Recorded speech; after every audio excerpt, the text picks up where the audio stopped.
सभी वैष्णव भक्तों के चरणों में दंडवत प्रणाम। मैं राधिका प्राण वल्लभ देवी दासी स्वागत करती हूँ और उम्मीद करती हूँ कि आप लोग बहुत अच्छे हैं, क्योंकि आप पर भगवान कृष्ण की कृपा अपार है और गुरुदेव की कृपा भी अपार है। तो हम शुरू करते हैं। आज का हमारा जो अध्याय है श्रीमद् भगवत गीता यथारूप से अध्याय 2 गीता का सार। श्लोक संख्या है 66 और 67, 66 और 67। तो हरे कृष्णा, बहुत सुंदर श्लोक है, तो हम इसको पढ़ेंगे।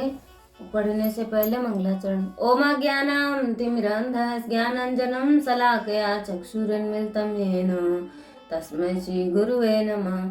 श्री चैतन्य मनोभीष्टं स्थापितं येन भूतले स्वयं रूपा गदा मह्यं ददाति स्वापदान्तिकं। वन्देऽहं श्रीगुरु श्रीयुतपदकमलं श्रीगुरान् वैष्णवान् श्रीरूपं साग्रजातं सहगण रघुनाथं तं सजीवं सावधैतं सावधूतं परिजन कृष्ण चैतन्य देवं श्री राधा कृष्ण पादान् सहगण ललिता श्री विशाखान्वितांश। नमामि विष्णुपादाय कृष्णप्रेष्ठाय भूतले श्रीमान् कृतदास अधिकारी नामिने।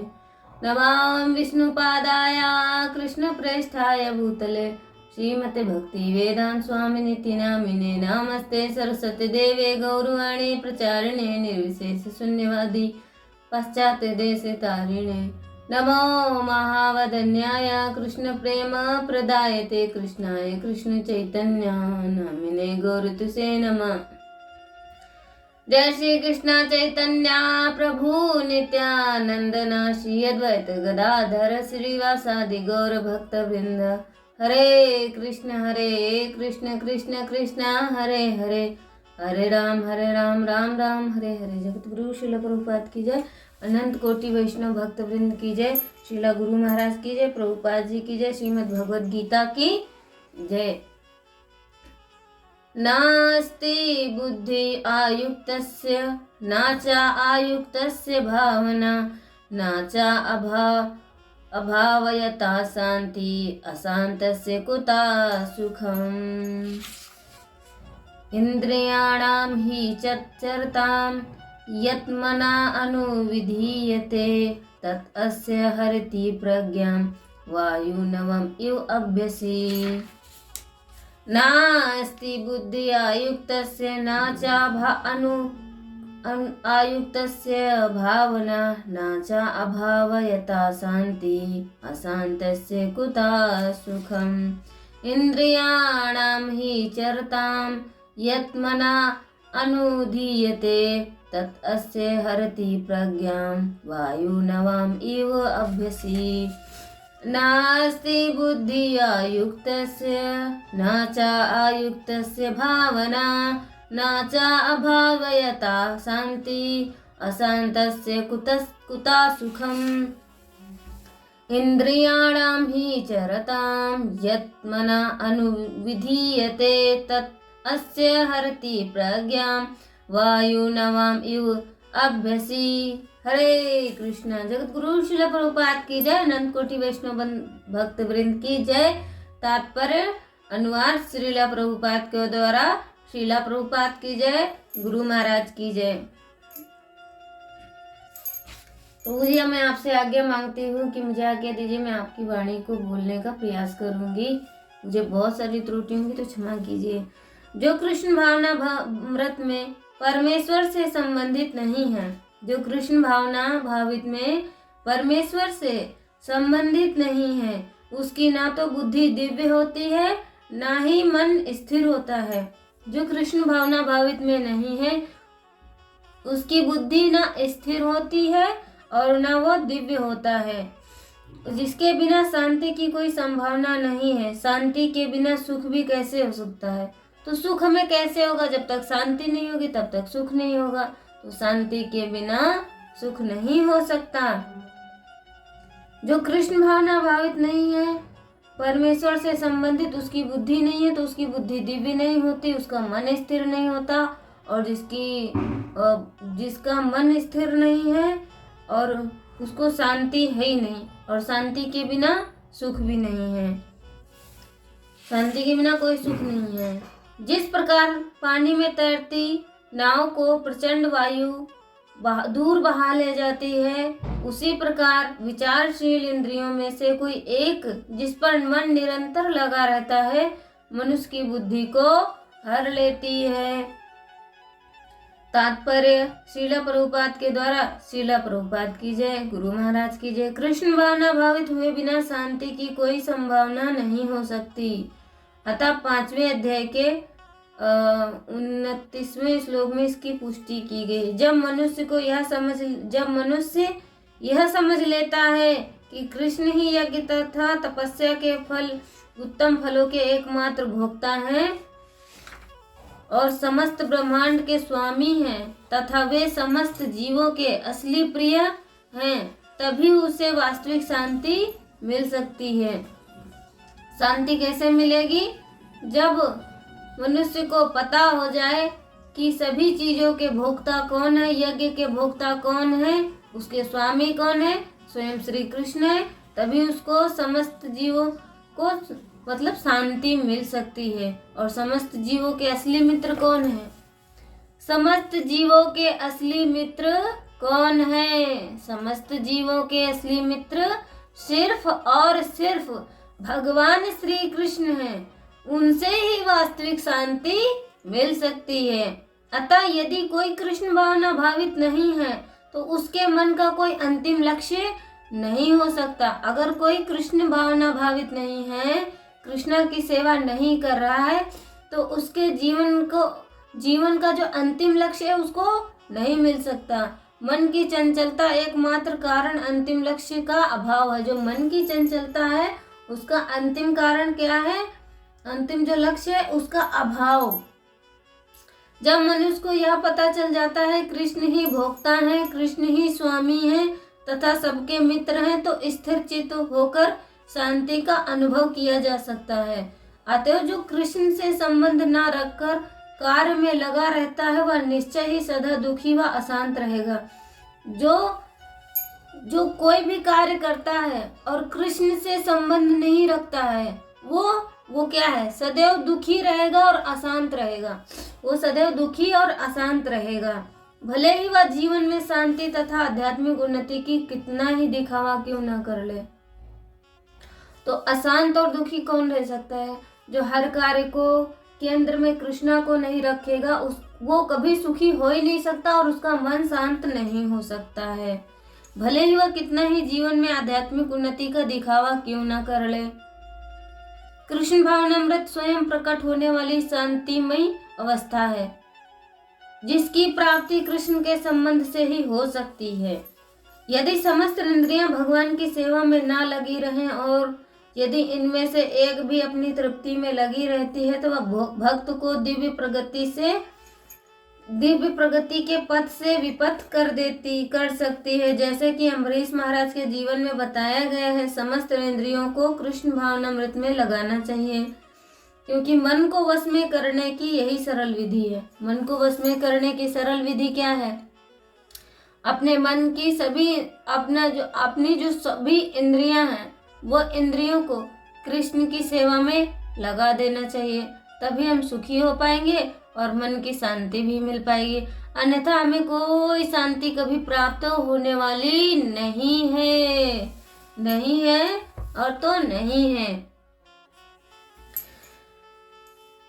कर्मयोग का विषय है। कर्मयोग में मन और इंद्रियों का संयम करना मुख्य होता है। विवेक पूर्वक संयम किए बिना कामना नष्ट नहीं होती। कामना के नष्ट हुए बिना बुद्धि की स्थिरता नहीं होती। अतः कर्मयोगी को साधक को पहले मन और इंद्रियों का संयम करना चाहिए, परंतु जिसका मन और इंद्रियां संयमित नहीं है उसकी बात इस श्लोक में कहते हैं।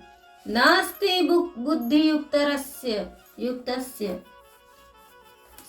जिसका मन और इंद्रियां संयमित नहीं है, जिसका मन और इंद्रियां संयमित नहीं है, ऐसे आयुक्त असंयमी पुरुष को मेरे को केवल परमात्मा प्राप्ति ही करनी है, ऐसा एक निश्चय वाली बुद्धि नहीं होती। कारण कि मन और इंद्रियां संयमित न होने पर उत्पत्ति विनाशशील सांसारिक भोगों और संग्रह में ही लगा रहता है। वह कभी मान चाहता है, कभी सुख आराम चाहता है, कभी धन चाहता है, कभी भोग चाहता है।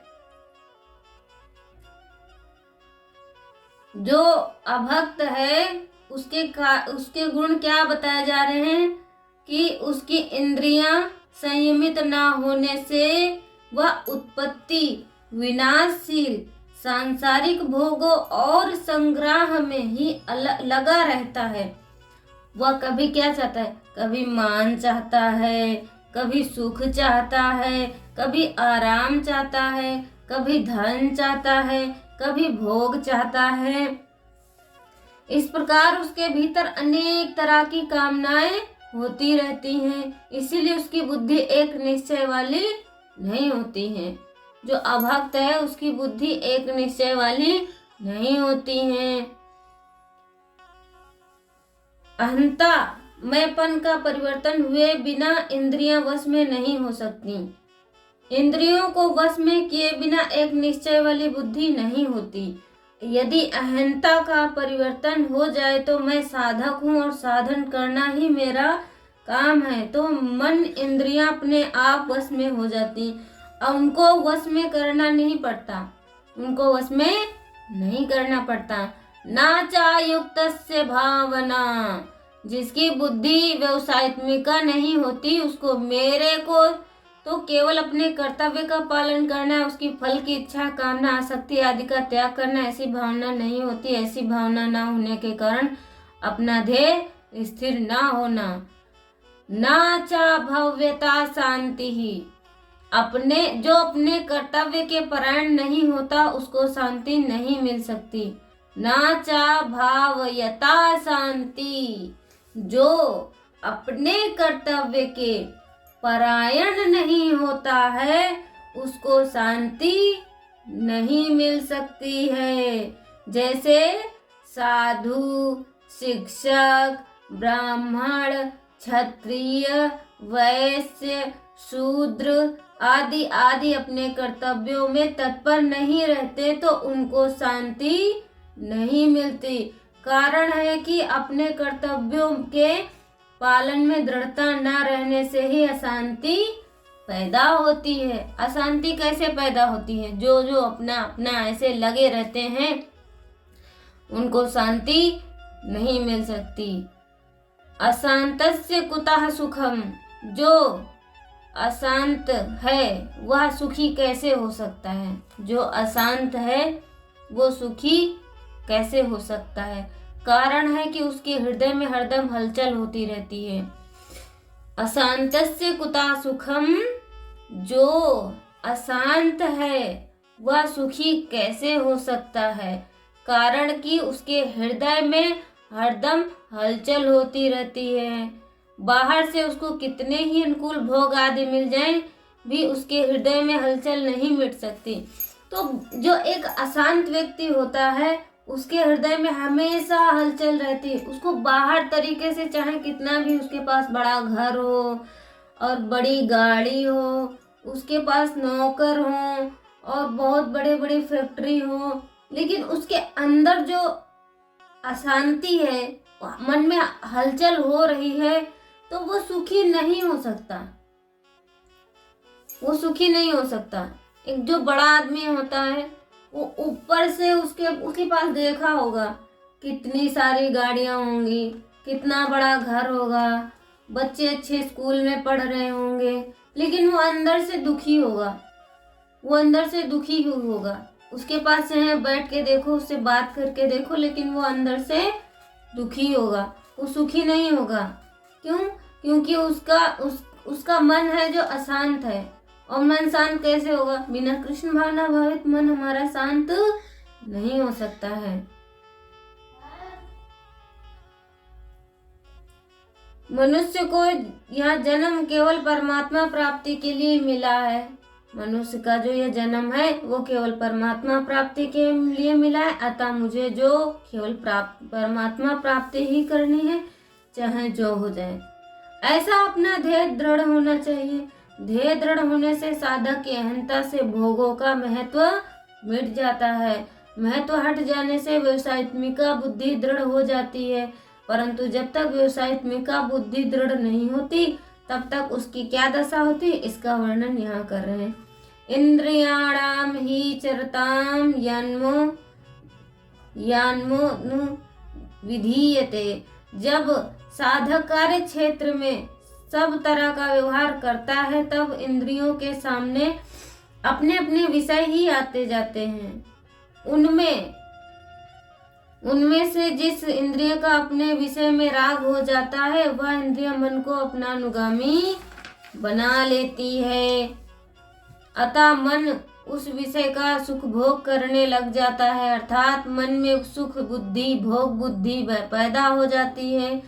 मन में उस विषय का रंग चढ़ जाता है, उसका महत्व बैठ जाता है। जैसे भोजन करते समय किसी पदार्थ का स्वाद आता है तो रसनेंद्रियां उसमें आसक्त हो जाती हैं। आसक्त होने पर रसनेंद्रियां मन को खींच लेती हैं तो मन उस स्वाद में प्रसन्न हो जाता है, राजी हो जाता है। तदस्य हरति प्रज्ञाम। जब मन में विषय का महत्व बैठ जाता है तब वह अकेला मन ही साधक की बुद्धि को हर लेता है। इस श्लोक के पूर्व में कर्म क्रतु प्रयोग करने से पहले कर्तव्यवाद आया है।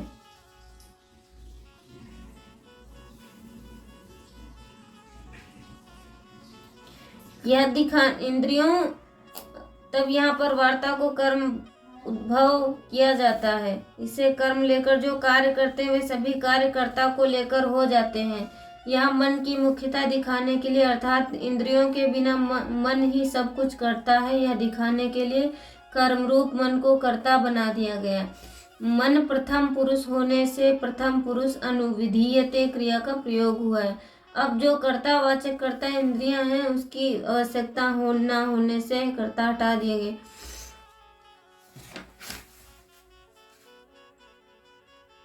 साधक में कर्तव्य परायण ना रहकर भोग बुद्धि पैदा हो जाती है। वह भोग बुद्धि होने से साधक में मुझे परमात्मा की प्राप्ति करनी है, यह व्यवसायित्मिका बुद्धि नहीं रहती। इस तरह विवेचन करने में तो देरी लगती है पर बुद्धि विचलित होने से देरी नहीं लगती। तो बुद्धि विचलित होने से देरी नहीं लगती है।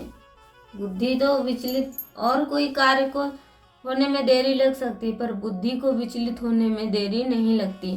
पर बुद्धि विचलित होने में देरी नहीं लगती, अर्थात जहाँ इंद्रियों ने मन को अपना अनुगामी बनाया है मन में भोग बुद्धि पैदा हो जाती है और उसी समय बुद्धि मारी जाती है। असंभवसी।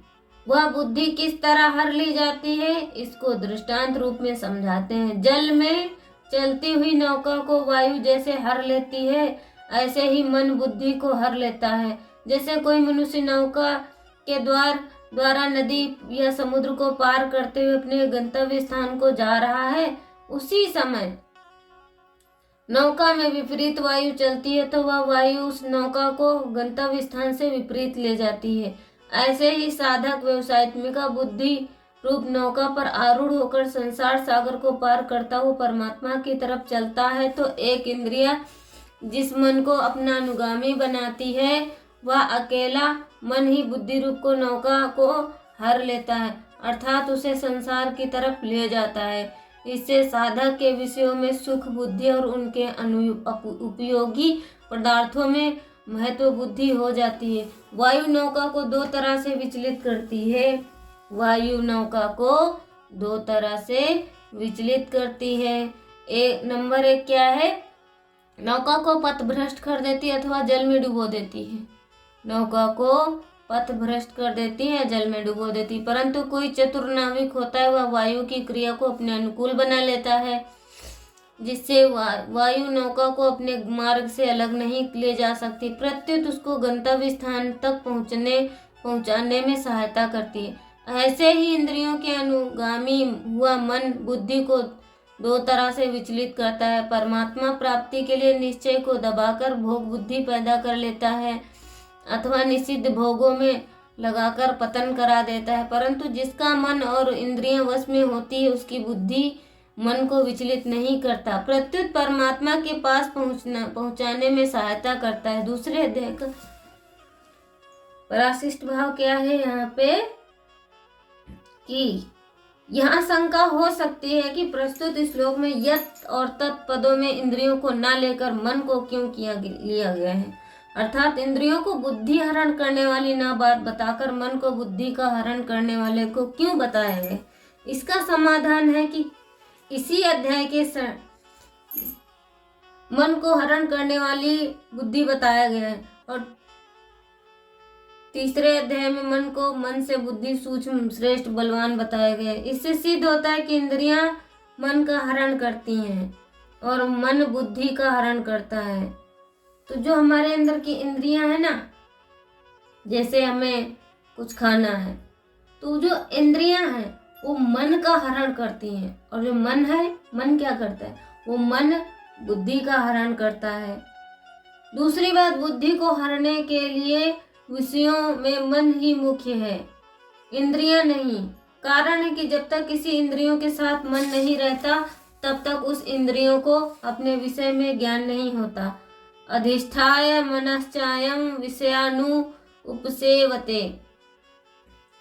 दत्तात्रेय जी क्या कहते हैं कि जिसका चित्त आत्मा ही निरुद्ध हो जाता है उसका बाहर भीतर कहीं किसी पदार्थ का भान नहीं होता। मैंने देखा था कि एक बाण बनाने वाला कारीगर बाण बनाने में इतना तन्मय हो रहा था कि उसके पास से ही दलबल के साथ राजा की सवारी निकल गई और उसको पता तक न चला। बाण बनाने वाले की कर्मेंद्रियां भी थी और उसका विषय शब्द भी था, पर मन उस तरफ न रहने से वह सुनाई नहीं दिया। तात्पर्य है कि मन साथ रहने से इंद्रियां अपने विषय का ज्ञान होता है। जब तक मन साथ न रहने से इंद्रियों को अपने वश में भी ज्ञान नहीं होता, वह इंद्रियों के बल को, बुद्धि को कैसे हर सकती, नहीं हर सकती। तो संबंधियां के उपयुक्त अयुक्त पुरुष की निश्चयात्मिका बुद्धि क्यों नहीं होती, इसका हेतु पूर्व श्लोक में बता दिया गया। अब जो युक्त होता है उसकी स्थिति वर्णन आगे के श्लोक में किया जाएगा। हरे कृष्ण। तो यहाँ पे बहुत सुंदर सुंदर उदाहरण है, बहुत अच्छा सीखने को मिला है कि कैसे अपने मन को वश में कर सकते हैं। और जो अभक्त है उसको मतलब उसके क्या क्या गुण हैं, तो बहुत सुंदर सुंदर चीज़ें प्रभुपाद जी ने बताई है और भगवत गीता में बहुत अच्छी अच्छी बातें लिखी हैं। आगे मैं आपको बताने का प्रयास करूँगी। मेरे से जो भी त्रुटि हुई हूँ उन्हें क्षमा करने का प्रयास करें। हरे कृष्णा। वाञ्छाय कृतृभ्यश्च कृपा सिन्धुभ्यैव च पतितानां पावनेभ्यो वैष्णवेभ्यो नमो नमः। हरे कृष्णा कृष्णा कृष्णा हरे हरे, हरे राम राम राम हरे हरे। जगत गुरु शिला प्रभुपाद की जय। अनंत कोटि वैष्णव भक्त वृंद की जय। हरे कृष्णा।